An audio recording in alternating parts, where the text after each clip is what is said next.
Este podcast llega gracias a Universidad Nacional de Piura, Grupo Gastronómico La Boca, Bravazo Fusión, Wild Business Group.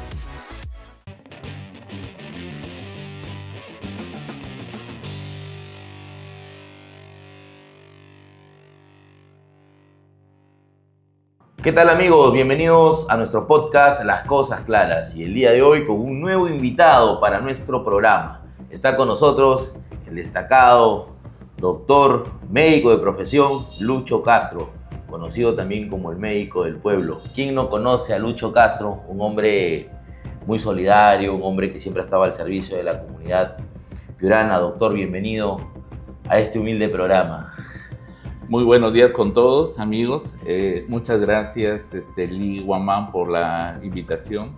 Y acá, dispuesto a responderte todas tus inquietudes, tus preguntas. ¿Cómo ha estado Lucho Castro? ¿Cómo ha estado el doctor del pueblo? ¿Cómo ha estado el amigo que recorre la región, siempre llevando medicina, llevando campañas y ahora buscando una oportunidad en la Cámara de Diputados? ¿Cómo ha estado, doctor? Bueno, como todos sabemos, ya solamente faltan menos de 2 semanas para culminar la campaña. Hemos tenido oportunidad de recorrer, como tú dices, todos los distritos, los centros poblados de toda la región. Creo que ha sido una campaña regional y bastante bien, ¿eh? La aceptación es buena, tenemos bastantes expectativas de llegar al objetivo. Para quienes de repente recién están interesándose en la actividad política, porque hay mucho joven que va a acudir a votar este 12 de abril. ¿Quién es Lucho Castro? Háganos un resumen, un recordario de su trayectoria, que yo la tengo clara en realidad, porque lo conozco hace mucho tiempo y siempre he aplaudido y reconocido su trabajo, sobre todo ese trabajo humano que usted realiza, ¿no? Pero ¿quién es Lucho Castro para nuestros seguidores? Bueno, yo llegué a Piura al culminar el primer fenómeno del niño en el año 83, ya finalizando el fenómeno, porque iniciábamos clases en la Facultad de Medicina. Yo pertenezco a la primera promoción de la Facultad de Medicina Humana de la Universidad Nacional de Piura. Y iniciamos clase y Piura estaba inundado, pues fue un fenómeno del niño en que no habían todos los drenes que hay actualmente y había unos pozos, unas lagunas muy grandes, sobre todo en la entrada de Castilla. Estaba inundada la ciudad. Sí, las pistas también estaban totalmente destruidas. Bueno, y en esas condiciones empezamos clase. Eso fue a la edad de 18 años que llegué acá a Piura. Luego, también, como tú sabrás, he tenido un espíritu emprendedor. ¿Has sabido construir empresa? Sí, y siendo estudiante de la Facultad de Medicina, cuando culminé el tercer ciclo, yo fui el promotor y fundador de la Academia San Fernando, que funcionó en el Malecón Eiguren, donde progresivamente tuvimos bastante éxito y fuimos primer puesto durante más de 10 años. Ah, qué bueno. Ya, de ahí... ¿Preparaban estudiantes para la universidad? Inicialmente era exclusivo en la preparación para alumnos que postulaban a la Facultad de Medicina. Nos conocían por se especializaron. Eso. Sí, nos especializamos en eso y teníamos bastante éxito. La primera promoción, que fuera un grupito muy pequeño de alumnos que todavía yo me acuerdo, fueron 12 alumnos. De los 12 alumnos, 8 ingresaron a la Facultad de Medicina. ¡Ah, caramba! ¿Ya? Buen logro. Sí, ya de ahí ya... Se hizo famosa la academia. En ese tiempo, claro, sí. No había el tema de internet. No había redes sociales. Toda la no existía el Iguamán. no había la forma de publicitar y teníamos que sacarlo en el periódico, en la radio, en la televisión, que estaba fuera de nuestro alcance en ese tiempo. Y el éxito de la academia en aquel entonces se difundió del boca a boca. Para el siguiente ciclo tuvimos más de 300 alumnos y luego hemos llegado a tener en nuestra mejor época 1.200 alumnos por turno. Wow. Imagínate la cantidad de alumnos que tenía la academia. El éxito fue rotundo. Sí, y con eso nosotros posteriormente sacamos el Instituto San Fernando, que todavía funciona hasta el momento. En ese momento... Tiene más de 30 años, ¿no? 33 años cumplimos ya en este 2026. Tenemos, bueno, las carreras técnicas que tú ya sabes, pues, administración de empresas, enfermería, computación informática. En aquel entonces teníamos contabilidad, laboratorio clínico y secretario ejecutivo. Pero ya nos hemos especializado más en enfermería técnica actualmente, donde tenemos bastante alumnado. Qué bueno. Entonces Lucho Castro es un emprendedor también, aparte de médico. Sí, ¿Y qué más? La Academia Pedro Paule, que es conocida porque capacita alumnos para Ingresar a las Fuerzas Armadas y Sí. policía, ¿no? Y tenemos un colegio también de los niveles inicial, primaria y secundaria, que es el colegio La Salle, que queda en Santa María del Pinar, atrás de Lupao. ¿Y cómo hace Lucho Castro para dividirse entre papá, médico, empresario, político? Ahí hacemos panorama, pero trato de tener una vida organizada. A mí me encanta atender a los pacientes, por eso me llevo muy bien con mis pacientes del Metropolitano, que es donde tengo una plaza ya hace más de 15 años. Y bueno, ya mis hijos han crecido, el mayor ya, Luis Mario Sergio, ha culminado la carrera de medicina, ya terminó también su internado en el Hospital de Apoyo de Sullana. La segunda, Isabel Alejandra, ya es arquitecta, está trabajando en un consorcio de agua alcantarillada en Catacaos. Y la tercera, que es Sofía Beatriz, que está terminando odontología. Ah, qué bueno, ya estoy también. Ya está saliendo de esas responsabilidades, sí. Aunque uno nunca deje de ser padre, ¿no? Exacto. Siempre hay que estar ahí. Sí, es verdad. Con los muchachos. Bueno, y ahora incursionando en la política de cara a estas elecciones, buscando llegar a la Cámara de Diputados. Pero primero, ¿cómo es que se da ese salto de la vida profesional y empresarial hacia la política? Porque ya lleva un tiempo usted aquí en la política. Sí. Yo tuve la oportunidad de candidatear como un movimiento distrital que se llama Unidad Vecinal Castellana del ingeniero Zurita, que ya claro, no nos acompaña en este mundo, pero él me invitó y tuve la oportunidad de ser regidor en la gestión de la señora Violeta Ruestra. En esa gestión estuve de regidor de oposición. ¿Ya? Ahí tuve la oportunidad de aprender todo este tema, de ver de cerca el tema de la política, cómo se manejaba y todo eso, cómo funciona. Hay muchas cosas que se pueden hacer en beneficio de la comunidad, pero que lamentablemente por falta de voluntad política no se hace. Y eso es lo que me ha llevado a seguir tratando de mantenerse activo. Mantenerme activo, sí. La segunda vez fue una invitación de Julio Guzmán en aquel entonces para ser candidato a congresista. En estos 2 ahora son diputados, ¿no? Pero en ese tiempo fue congresista, pero fue esa oportunidad donde se lo bajaron a él. Sí, bueno. ¿Ya? Cuando Julio Guzmán estaba subiendo como la espuma y se asustaron, buscaron la forma de bajarse su candidatura. Posteriormente lo bajaron. Sí, pero lo bajaron. Era el outsider en esa campaña, exacto, ¿no? Sí, fue el outsider. Tenía bastante empuje. De ahí la tercera vez, una invitación de nuestro amigo Santiago Paz a ser candidato de la provincia de Piura, que a pesar de no tener muy buenos candidatos en 26 de octubre y en Tambo Grande, quedamos en un tercer puesto bastante meritorio con unos 50,000 votitos ahí. Bueno, ¿no? Y todo eso ayuda porque lo hace uno madurar también, ¿no? Y lo hace mirar el escenario de diferentes ángulos, porque no es igual, las campañas no son iguales. Sí, son diferentes. Esta campaña, por ejemplo, ha tenido un tiempo muy corto, ¿no? Demasiado corto. Entre ese tira y jala de las internas, la repartición de los números, porque es todo un tema. A veces la gente no lo entiende, pero ustedes que están ahí dentro, metidos, saben que pasan muchas cosas. Así es, mira, yo estoy en el partido del ingeniero Martín Vizcarra desde la etapa de recolección de firmas. Yo recibí el encargo del ingeniero, faltaba un número de 5,000 firmas válidas, no de fichas, sino firmas válidas, que se las alcanzamos en total 6,000 firmas válidas a Lima, que sirvió para que finalmente el partido sea considerado como tal, ¿no? Como partido político. Para que se pueda inscribir. Sí, para que se pueda inscribir. Y luego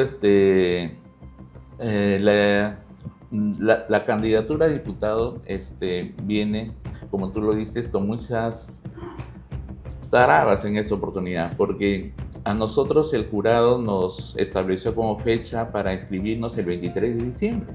pero luego se tomó hasta la segunda y algunas veces hasta la tercera semana de enero para oficializar nuestras candidaturas. Mientras tanto, no podíamos hacer una campaña como candidato. Luego vino el periodo de tachas. O sea, prácticamente a partir de febrero recién pudimos hacer una campaña real. O sea, prácticamente 2 meses, o tal vez mes y medio. Sí, se perdieron. Aunque nosotros ya, como sabíamos que iba a pasar esto, veníamos haciendo campaña, pero como nosotros, como Lucho Castro. Sí. Claro.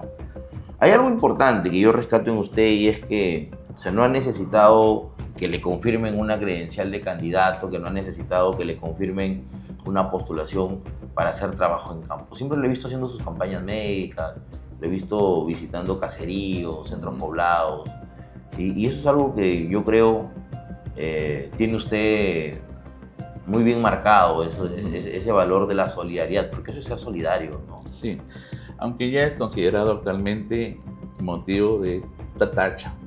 Ahora no se puede hacer eso, ¿no? No se puede hacer campaña. O sea, durante toda la campaña política ya oficialmente yo no he hecho ya ninguna campaña médica. No porque no quiera, sino porque está prohibido. Está prohibido. Imagínense, ustedes ayudar a la gente ahora claro, es no, motivo de tacha. No se puede regalar medicamentos y no se puede regalar Nada, prácticamente. Entonces lo que estaba haciendo es visitando mis bases, algunas que ya las tenía formadas desde la época de Julio Guzmán, las del sombrero mismo y las que he conocido en esta campaña.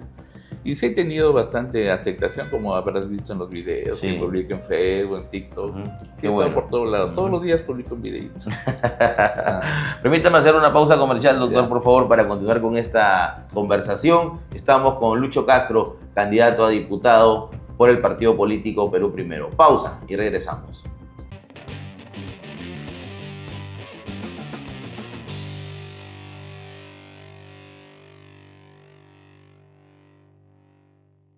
Este podcast llega gracias a Universidad Nacional de Piura, Grupo Gastronómico La Boca, Bravazo Fusión, Guaylat Business Group.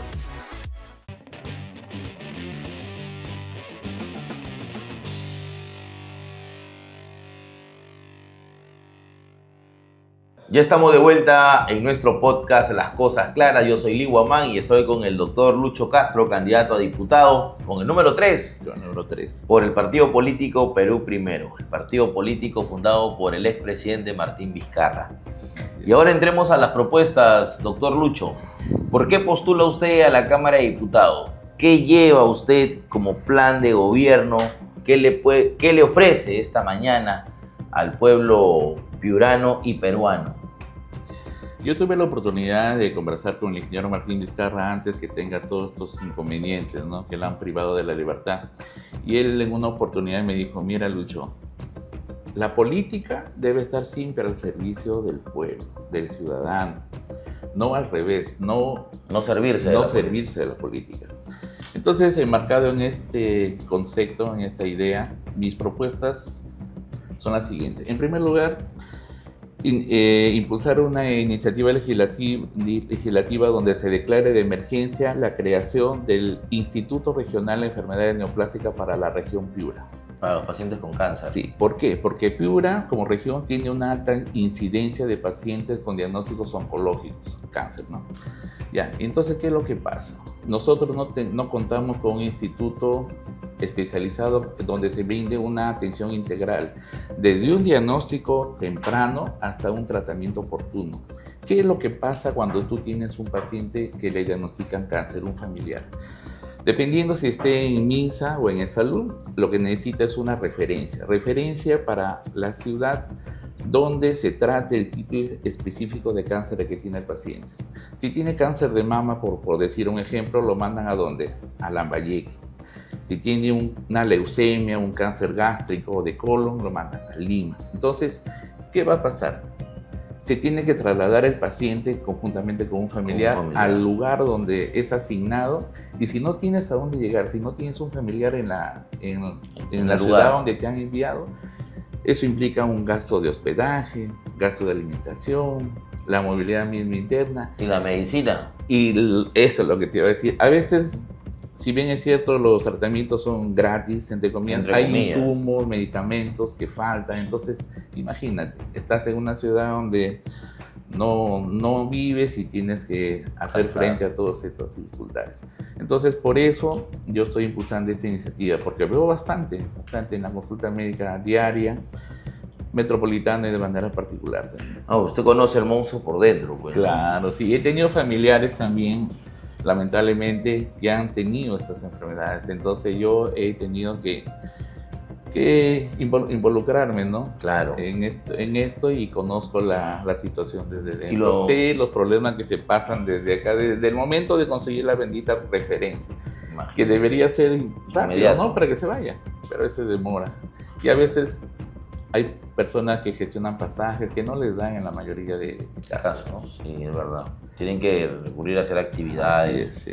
Y es una enfermedad que no requiere un tratamiento rápido, sino que es un tratamiento prolongado, que a veces demanda años, ¿no? Sí. Por eso este centro especializado debería estar en Piura, para que acá se haga todos los tratamientos, los diagnósticos acá mismo y todo eso. Y eso va de la mano con la segunda. La propuesta número 2 que llevo es que coincidentemente es una propuesta que está enmarcada dentro del Plan Nacional del Partido, que es el impulso y fortalecimiento de los laboratorios de análisis clínicos de toda de la región, ¿no? Entonces, cuando tú, por ejemplo, ¿quién no ha tenido dengue aquí en Piura? ¿O cuándo has tenido necesidad del resultado de un análisis de mediana o alta complejidad? Como no lo hace el MINSA, ¿qué es lo que tienes que hacer? Ir a un laboratorio de una clínica particular. Y ahí es donde empieza el inconveniente. Tú no puedes iniciar la medicación del paciente hasta tener el resultado. Entonces, por eso es necesario que el laboratorio del MINSA, en este caso, tenga la infraestructura, el equipamiento, los insumos, todo lo necesario para dar un diagnóstico oportuno, ¿no? Rápido, eficaz y veraz sobre todo, ¿no? Porque dependiendo de los equipos también tenemos unos buenos resultados más precisos. Claro, hay más certeza en el resultado. Así es. Bien, ¿y la tercera propuesta? ¿Habló de 3? La tercera propuesta es impulsar el término de los hospitales estratégicos, que tú conoces bien el término, ¿no? El hospital de Ayabaca, de Huancabamba, de Huarmaca. Que ahora están paralizados todavía, están estancados. Y de los Algarrobos. Claro. Sí. ¿Tú crees que le alcance el tiempo al gobernador para terminarlos en esta sesión? No. Quizás con buena voluntad o si ya quedaría para la próxima. Lo que pasa es de que se necesita eso último que usted ha dicho, voluntad. Voluntad política. Voluntad política. Pero si se tiene el soporte de un diputado, de un senador, por ejemplo, también, ¿no? Yo creo que las cosas pueden avanzar. Sí. Porque aquí estas obras que están paralizadas, que están abandonadas, es por falta de fiscalización. Así es, hay varios temas de corrupción acá que se están apañando. Pues. Entonces usted propone culminar estos, claro, eso debe impulsar ser. La culminación de estas obras. Sí. ¿Y de qué manera contribuyen estos hospitales estratégicos en la demanda de la atención médica? Ahí tendremos ya la infraestructura, pero aparte de eso, aunque se molesten mis amigos de salud, que yo pertenezco a salud, se debe unificar los sistemas de salud a nivel nacional. ¿Por qué? Para destrabar las cuestiones burocráticas y hacer que la atención sea equitativa y eficiente en todo el país.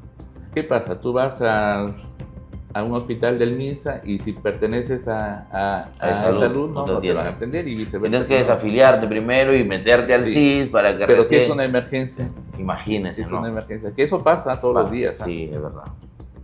De verdad, me ha pasado en la familia, en la que finalmente se ha tenido que tomar la decisión de, mientras presento la solicitud, te desafilio y te vuelvo a inscribir acá, vamos a la clínica. Sí, más rápido, ¿no? lamentablemente. Y esta burocracia empuja al paciente a que consuma estos servicios de manera particular. Y entonces la salud se ha convertido en un negocio, doctor. Sí, es un negocio definitivamente. Así es. Acá hay muchas clínicas que se han ido para arriba, Perú, como se dice, justamente por estas deficiencias que tiene este sector tan importante. No solamente para las emergencias, para las consultas externas. Conseguir una cita es complicado. Tienes que madrugar. Si es que tienes suerte, alcanzas para la mañana o para la tarde. Y no puedes pedir, por ejemplo, si no alcanzas el turno para el siguiente día. No, tú tienes que volver a madrugar temprano para ver si la alcanzas. Imagínense, es una locura, ¿no? Y con suerte te la dan en un mes, también cuando llamas por teléfono. Porque también hay citas supuestamente por vía telefónica. Por el aplicativo.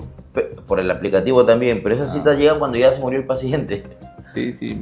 Yo hago visitas curiosas, ¿no? En los domicilios también por el metro, y a veces hemos llegado a algunas casas donde veníamos a ver al paciente, no ver cómo sigue, pero no, doctor, y el paciente falleció hace tanto tiempo. Eso que es anecdótico es algo también triste, ¿no? Claro, o sea, ver cómo la capacidad de respuesta de nuestro sistema de salud es tan pobre. Y eso que hemos atravesado una pandemia que desnudó todas las falencias en salud, pero no hemos mejorado nada. No, yo le he gozado de esa pandemia en carne propia, pues yo estuve en la primera ola, ahí me dio COVID, y fui a salud,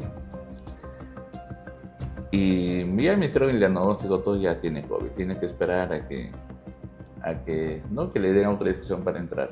Estuve 4 horas. En esas 4 horas que estuve, incluso yo lo puse en una notita en mi Facebook en aquel momento, vi a 3 pacientes que por falta de, o sea, el tanque del oxígeno, a uno de ellos se le terminó.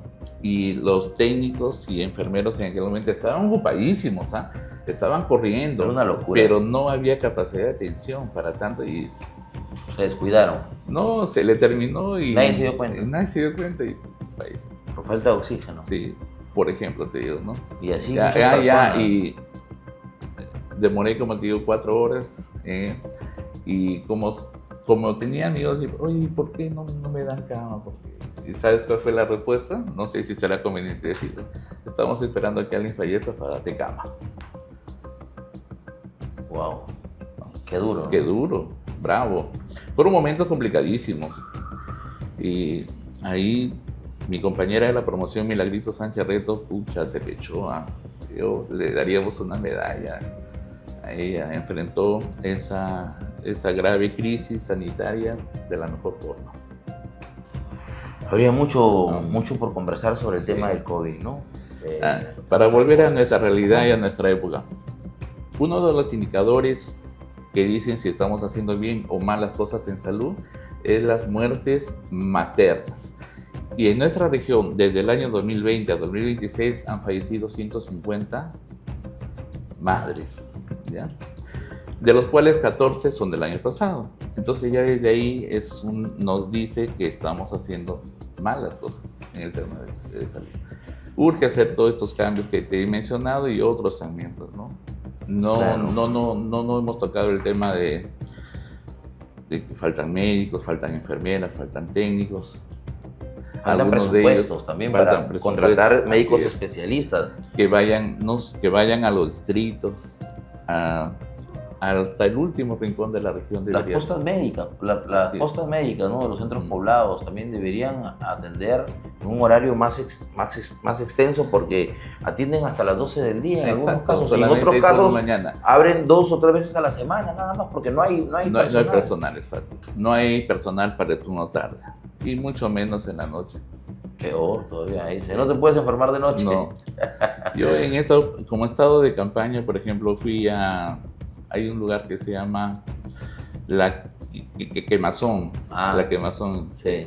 Ahí solamente te atienden hasta las 12 del mediodía. O sea que si te enfermas a partir de la 1 ya fuiste. Qué locura. Qué locura. Estamos conversando con el doctor Lucho Castro, candidato a diputado por el partido político Perú Primero. Vamos a la pausa y regresamos con más.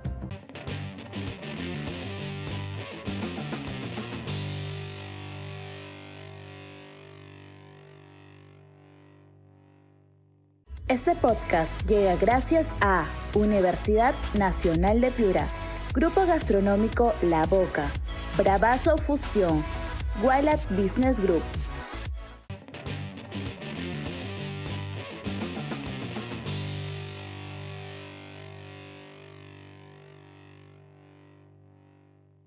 Estamos de vuelta en el programa. Esto es Las Cosas Claras y estoy con el doctor Lucho Castro, candidato a diputado por el partido político Perú Primero. Decía en el bloque anterior que este partido político fue fundado por el expresidente de la República, Martín Vizcarra Cornejo, que ahora está privado de su libertad. Desde que Martín Vizcarra fue llevado al penal de Barbadillo, cambió la campaña para ustedes, para los candidatos de Perú Primero. O sea, aquí se ha vivido dos momentos. Un primer momento con Martín Vizcarra en libertad y este segundo tiempo, por decirlo de alguna manera, con Martín Vizcarra privado de su libertad. No consideran a Perú Primero en las encuestas que se están presentando semana a semana y estamos ya a puerta de estas elecciones presidenciales. ¿Qué opina, doctor? Bueno, sí, para empezar, ¿no? Es verdad, nosotros en el caso mío, cuando hago la campaña yo veo que sí hay aceptación, bastante, y se acuerdan mucho del ingeniero Martín Vizcarra por el tema de los bonos, porque estaba todos los días, hablaba con la gente, dándonos ánimos, y a tal punto que pienso de que lo han tenido que meter a la cárcel porque era la única forma de detenerlo. Yo estoy seguro que estaba creciendo como la espuma. Claro, yo considero que si a él lo dejaban suelto, libre, yo creo que hubiésemos pasado la segunda vuelta y en la segunda vuelta hubiésemos ganado. Y estoy convencido. Y yo creo más bien que de repente ganaban en primera vuelta. Porque hay que ser realistas. Sí. Al menos aquí en Piura, Perú Primero con Vizcarra fuera, le había sacado más de 10 puntos a Fuerza Popular. Así es. Y Alianza para Progreso también. Ni siquiera pintaba, ¿no? Es. Ahora, con Mario Vizcarra, hay que aceptarlo, no es Martín, no, pero, en el campo que estoy haciendo la campaña sí veo que hay un descenso en la aceptación, pero no a tal punto. También estoy pensando yo personalmente como para que no salgan las encuestas. Yo creo de que las encuestas están siendo controladas, dirigidas, están amañadas. Y estoy seguro que este 12 de abril vamos a pasar de largo la valla y vamos a tener representantes de diputados y senadores en el Congreso. Entonces, ¿usted considera que las cifras que se están publicando en las encuestas no son reales? No, yo estoy seguro que no. Y eso lo vamos a ver en 2 semanas. No, claro, la encuesta más real es el día de las elecciones. Sí, definitivamente. Porque recordemos que en las elecciones pasadas salió un presidente electo que nunca figuró en las encuestas. Así es, ¿no? Sí, Pedro Castillo ni siquiera aparecía. Nadie lo miraba. No, nadie lo miraba. Era el patito feo de la campaña. Sí. ¿Qué más puedo decir? Pero podemos reconocer que Perú Primero no ha sabido manejar esta crisis institucional, porque la sentencia de Martín Vizcarra genera una crisis institucional.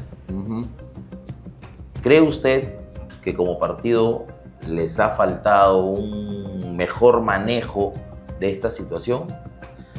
A ver, si hablamos de la dirigencia nacional, yo creo que sí, le faltó una estrategia para hacer frente a esta situación. Pero te voy a decir que los candidatos en regiones, yo estoy viendo Lambayeque, Tumbes, Piura, sí han hecho la parte que les correspondía en cuanto a la campaña en sí, ¿no? Para que el partido se posicione. El problema ha sido Lima, creo que no ha sabido tener un plan estratégico que puedan aplicar desde allá. Porque consideremos que Lima es el Perú, ¿no? O sea, ahí la población electoral de Lima es la que manda e incluye la balanza al final para que el presidente salga elegido. Sí, porque yo coincido con usted cuando dice los candidatos por regiones hemos sostenido el partido. Creo que es verdad. No he visto a Mario Vizcarra moverse, al menos por Piura, por el norte, Tumbes, Lambayeque, como lo están haciendo otros candidatos. ¿Ustedes sienten que, o usted como candidato siente que ha faltado ese acompañamiento de su líder presidencial? Bueno, vino en una oportunidad acá, Mario. Estuvimos en los órganos, Talara, Sullana y en Piura, ¿no? Sí, hemos tenido aceptación, sí ha habido bastante gente, no tanto como con Martín, pero sí un bolsón electoral respetable. Yo creo que sí vamos a pasar la valla, como se repite. Con Martín era una locura. No, sí. Las veces que ha venido el presidente, yo he tenido la oportunidad de acompañarlo. Para quienes de repente no conocen esta parte, y debo confesar que he tenido incluso la oportunidad de ser fotógrafo de Martín, y usted lo sabe. Así es. Entonces, era una locura, porque por donde caminaba el expresidente se veía un mar de gente. Y creo que eso también nos permite hacer un comparativo, porque con Mario no tenemos ese fenómeno. Así es, sí. Esas es algunas fallas que hemos tenido. Pero también internamente, y quiero aprovechar la oportunidad para hacer una autocrítica en el partido acá en la región. No hemos tenido la colaboración que hubiésemos deseado de parte de los candidatos distritales y de la provincia. ¿En qué sentido? Ellos tienen que entender que si no salimos bien en esta primera elección, ellos la van a ver complicada. ¿Ya? Y lo mínimo que han podido hacer, además, ya, si no quieres apoyar, al menos no estorbes. ¿Y en qué sentido no estorbes? Como por ejemplo, te digo un caso puntual. Hacemos un volanteo, por decirlo, en una zona, en un asentamiento humano. Ellos quieren que también se distribuya, por ejemplo, su calendario, tanto del digital como del candidato de la provincia. Y aparte, tienes que entregar el material de los candidatos. Imagínate, o sea, la persona ¿cuánta información? 4 o 5 calendarios y una regla, por ejemplo, que a veces también hay candidatos de que alcanzan. Entonces, ahí la información no es aprovechada y es material que se desperdicia de los candidatos. Y que además genera confusión. Exacto. O sea, porque yo he escuchado muchos comentarios de gente que dice, oye, pero ¿y Julano no postula a la alcaldía? ¿Por qué aparece ahorita si son presidenciales? ¿O está postulando para el Congreso, para diputado, para Senado? Entonces la gente se confunde. Sí, y hay que explicarle. Al menos yo me tomo el trabajo de explicar. No, le digo, la elección de los candidatos, de los alcaldes todavía es dentro de 6 meses, en octubre. Ahorita se está haciendo la campaña para los presidentes, vicepresidentes, diputados y senadores, ¿no? No han ayudado por ese lado. No han ayudado, no han querido ayudar, pero lamentablemente creo que no lo entienden. Y ya estamos muy tarde ahorita para eso. Sí, es verdad. He escuchado eso en muchos candidatos a diputado incómodos como usted, porque aquí se tiene que entender eso que usted perfectamente lo ha interpretado, y es que los partidos políticos que piensan postular para las elecciones regionales y municipales dependen de esta elección. Claro, dependen, y ellos no lo entienden. Dependen de esta Deberían elección. ayudarnos. Porque una cosa es llegar con un partido que ha colocado diputados, que ha colocado senadores, que ha pasado a la valla, y otra cosa es llegar con un partido que ni siquiera ha pasado a la valla. Y todos se juegan ese riesgo, porque la cédula es inmensa. Hay muchísima desinformación. Nosotros, por ejemplo, hice un estudio para saber si efectivamente ando bien o mal en las encuestas, si esas encuestas están que me inflan o cómo es. Entonces, tuve el resultado, que es un problema que no solamente yo lo tengo, sino lo tienen todos los demás candidatos de todos los partidos. De 100 personas que quieren votar por mi candidatura, 65 no sabían cómo hacerlo. Se confundían. Wow. Bastante. Entonces, ¿qué hemos hecho? Ya nos dejamos de lado el tema de las propuestas legislativas y nos hemos enfocado todos los equipos en enseñar a votar correctamente. Les mostramos la cédula completa, así como va a venir el 12 de abril, y le decimos, mira, el partido está ubicado en esta ubicación, en el puesto 29, tienes que marcar los logos de Perú primero, y en el cuarto casillero, en mi caso no, en el cuarto casillero, color verde, escribir el número del candidato, 23 en este caso. Sí, eso va a ser un problema para ustedes. Sí, eso va a ser un problema. Sí. Habrá muchos votos nulos, otros blancos. Y habrá quienes simplemente rayen la cédula o la rompan. Y eso le conviene aquí, a los partidos que nos están gobernando. Parece que fueran reglas de juego hechas a la medida, sí, ¿no? Sí. Estas elecciones están hechas para que el elector se confunda, se equivoque. Pero ahí estamos batallando. Es una estrategia bien creada de manipulación.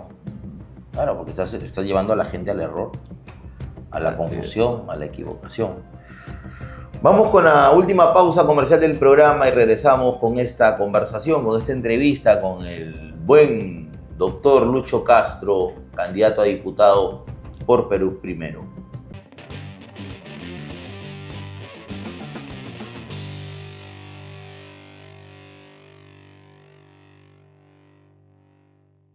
Este podcast llega gracias a Universidad Nacional de Piura, Grupo Gastronómico La Boca, Bravazo Fusión, Gualat Business Group.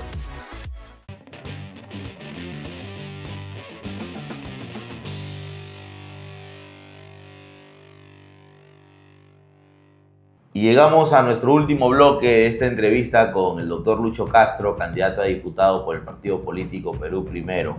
Yo siempre lo diré, Lucho Castro es el médico del pueblo, el doctor del pueblo, porque he seguido de cerca su carrera, he seguido de cerca su trabajo.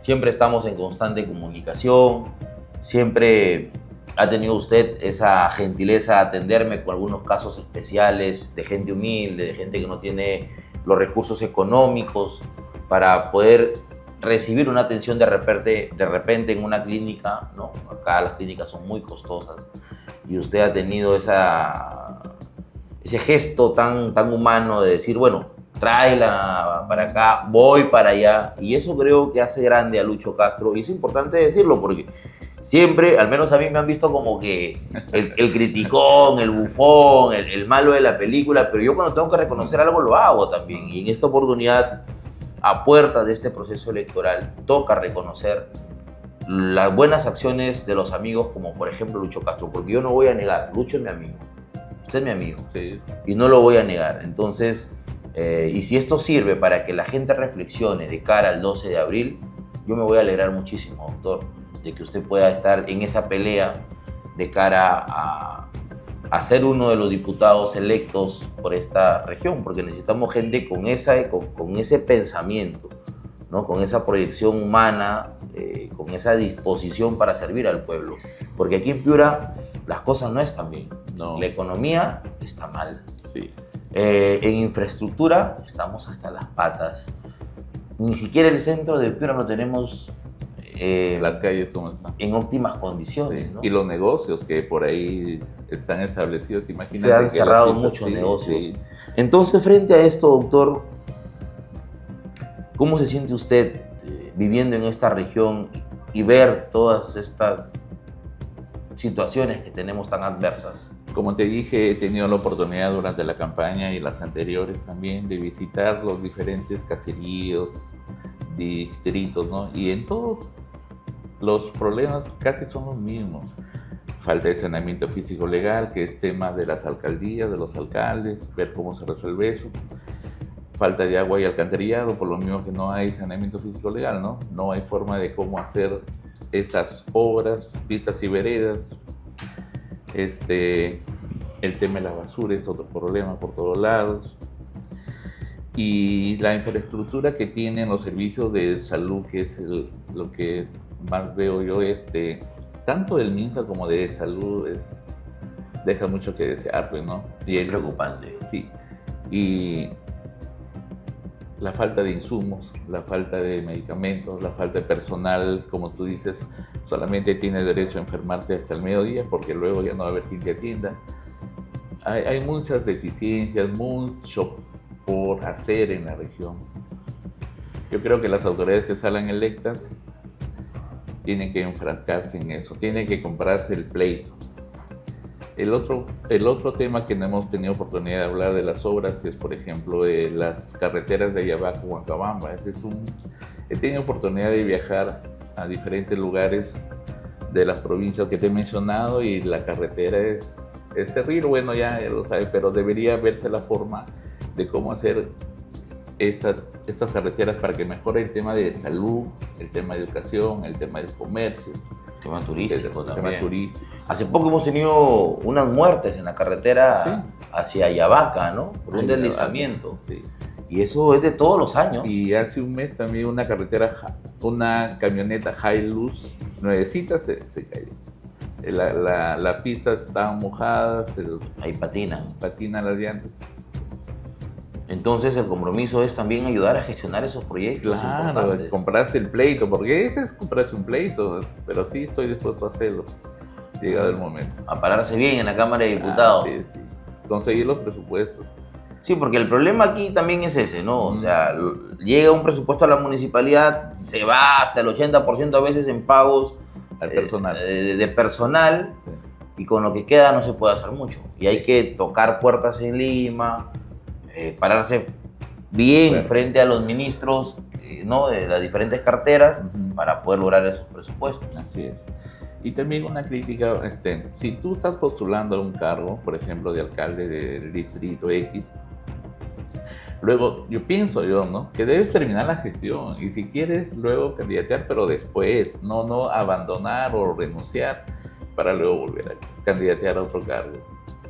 No tiene sentido. No tiene sentido. Si te eligen por un periodo de 4 años, abandonar la gestión 8 meses antes, un año antes, cuando la gente te ha dado una responsabilidad por un periodo específico. Te ha dado la confianza para que lo hagas y ¿cómo estás renunciando para ser candidato? No, y hay varios casos aquí. Sí, hay varios. Incluso en el caso de ustedes, de los diputados también, ¿no? Hay actualmente congresistas que han dejado sus actividades por meterse a la campaña para reelegirse. Así es. Y eso es incluso hasta poco ético. ¿Usted no está de acuerdo con la reelección? No, tampoco. Tampoco estoy de acuerdo con la reelección. Si lo has hecho bien, puedes candidatear a otra cosa y si el pueblo considera que lo hiciste bien acá, te elegirá. Sí, te elegirá. Y si no, no. Y si no, no va. Así de sencillo. Ahora, hablando de estos congresistas que actualmente tenemos, claro, sí, actualmente tenemos tampoco se ve un tema de fiscalización. Yo lo veo parado siempre al lado del gobernador regional, de algunos alcaldes, para poner la primera piedra. Pero cuando esa obra queda abandonada o se paraliza, ahí no están. Yo no lo veo ahí, ¿no? Claro, y su labor es fiscalización, justamente, deberían estar ahí. ¿Usted se compromete a fiscalizar los proyectos aquí en Piura? Definitivamente, aunque tenga que chocar con algunos amigos, porque generalmente en este mundo de la política terminas conociendo a mucha gente, ¿no? Y al final sale siendo elegida autoridades. Pero primero es el dinero del pueblo. Sí. Es dinero del pueblo. O sea, lo que tienen que entender los políticos es que lo que se asigna para una obra es dinero de todos, es dinero del pueblo. No es plata del gobernador, no es plata de los alcaldes, no es plata de los congresistas, en este caso ahora diputados o senadores. Es dinero del pueblo y tiene que ser bien administrado, bien distribuido, ¿no? Bueno, también la gente, mucho se queja de que cuando se le da la oportunidad a un político, luego se olvida del pueblo, luego se olvida de la gente. ¿Veremos a un Lucho Castro concentrado solo en Lima o también veremos a Lucho Castro conectado con la ciudadanía? Lo que yo no veo es que hay las oficinas descentralizadas del Congreso que deberían estar abiertas las 24 horas. Que tienen un presupuesto además. Claro, sí. ¿Qué hacen con esa plata? ¿Dónde está acá la oficina de los congresistas que están actualmente en el Parlamento? No las veo. Entonces usted va a tener activa su oficina, ¿o no? Claro, sí, definitivamente. Para atender a la gente. Claro, ¿no? Para que el contacto sea directo y no tengan que irse a Lima a buscarnos a nosotros. Bueno, que van a haber algunos dirigentes que sí van a querer ir a Lima. De todas maneras. Les gusta pasear. Les gusta pasear, les gusta los viáticos. Con la plata de los congresistas, de las autoridades en general. Sí. Van y te pican. Son familia de la Aedes aegypti. Así es. Bien, doctor, yo le agradezco mucho el haberme acompañado en esta conversación. He demorado un poco en llegar a la entrevista porque estuve atendiendo una reunión vía Zoom y bueno, no podía desconectarme. Pero le agradezco mucho la paciencia, el tiempo. Sé que usted es un hombre muy ocupado. Muchas gracias a ti por la invitación Y gracias a tu público que nos está escuchando también. Le permito que haga la invitación a la comunidad que nos ve para que este 12 de abril le den el voto de confianza. Y amigos, como ya lo ha mencionado Lee, yo estoy candidateando en el partido que fundó el ingeniero Martín Vizcarra.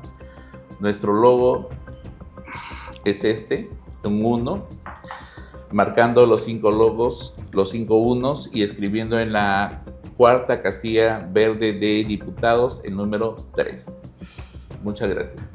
Estuvo con nosotros Lucho Castro, el médico del pueblo, aquí en Las Cosas Claras. Y mi nombre es Lee Guamán. Nos reencontramos en una próxima entrevista o en un próximo programa. Cuídense. Hasta luego.